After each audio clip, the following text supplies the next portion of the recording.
पिछले 8 साल में केंद्र सरकार ने एक पैसा का भी कर्ज माफी नहीं किया है। जो कर्ज माफी का स्कीम आप लोगों ने सुना भी होगा, वो राज्य सरकारों द्वारा लाया गया था। यह केंद्र की सरकार ने आंदोलनकारियों को एक धोखा दिया है और अपने द्वारा किए गए समझौते को खुद तोड़ा है।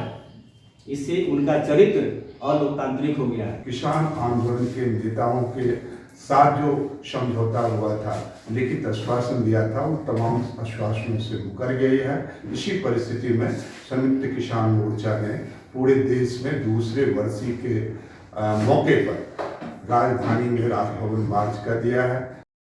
बिहार के किसान संगठनों ने ऐलान किया है कि अपनी 11 सूत्री मांगों के समर्थन में आगामी 26 नवंबर को बिहार के किसान राजभवन मार्च करेंगे।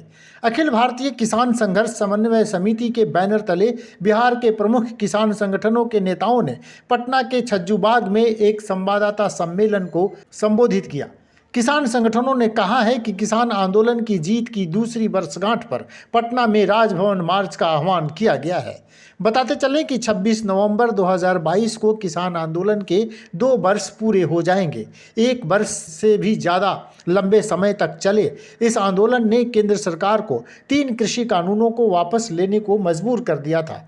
किसान नेताओं ने कहा है कि किसान आंदोलन की लंबित मांगों को पूरा करने के लिए केंद्र सरकार ने 9 दिसंबर 2021 को संयुक्त किसान मोर्चा के नाम पर एक पत्र लिखकर लिखित आश्वासन भी दिया था, लेकिन आज 11 महीने से अधिक समय बीत जाने के बाद भी केंद्र सरकार ने किसानों के किए गए वायदे पूरे नहीं किए। इस विश्वासघात के खिलाफ और किसानों की अन्य मांगों को लेकर संयुक्त किसान मोर्चा ने 26 नवंबर 2022 को देशव्यापी विरोध प्रदर्शन का आह्वान किया है। इस दिन देश भर के किसान अपने अपने राज्यों में राजभवन मार्च निकालेंगे और राज्यपाल के माध्यम से भारत के राष्ट्रपति को ज्ञापन सौंपेंगे। पटना में यह मार्च पटना के गांधी मैदान से सुबह 12 बजे निकलेगी। इस मार्च के माध्यम से किसान अपने 11 सूत्री मांगों को उठाएंगे। प्रेस वार्ता को किसान सभा के राज्य महासचिव विनोद कुमार समेत कई नेताओं ने संबोधित किया। जब खाने पीने की चीजें से अखाद्य वस्तुएं बनेंगी तो खाने पीने का संकट होगा, और ये नीतियां वैसे देश में ली जा रही हैं जिस देश में मतलब भूखमरी का भूगोल बढ़ रहा है। ग्लोबल हंगर इंडेक्स में 121 देशों की सूची में हम 107 पर पहुंच गए हैं।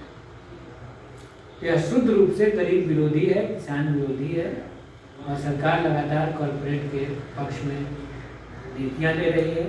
इसीलिए देश के किसान फिर से आंदोलन खड़ा करना चाहते हैं और 26 नवंबर को देश भर की विभिन्न राज्यों की राजधानियों में राजभवन मार्च है। हमने राष्ट्रपति को मेमोरेंडम भेजने का निर्णय लिया है कि आप केंद्र सरकार को आगाह करिए और हमारी इन मांगों को माने, और नहीं तो और बड़ा आंदोलन के लिए हम मजबूर होंगे। ये सरकार की जवाबदेही है।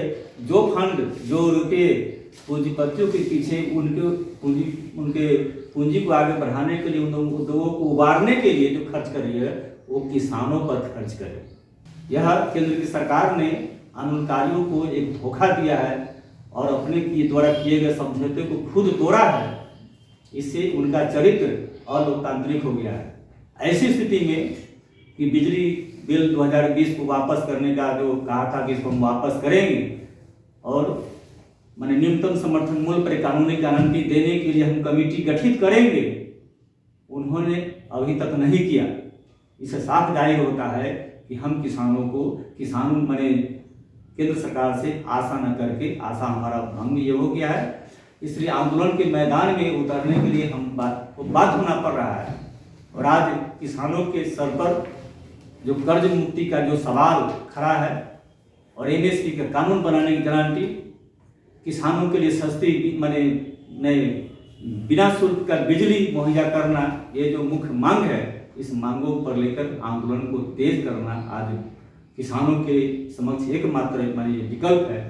इसलिए हम राजभवन मार्च में हम लोग उतर रहे हैं। विमर्श न्यूज़ पटना।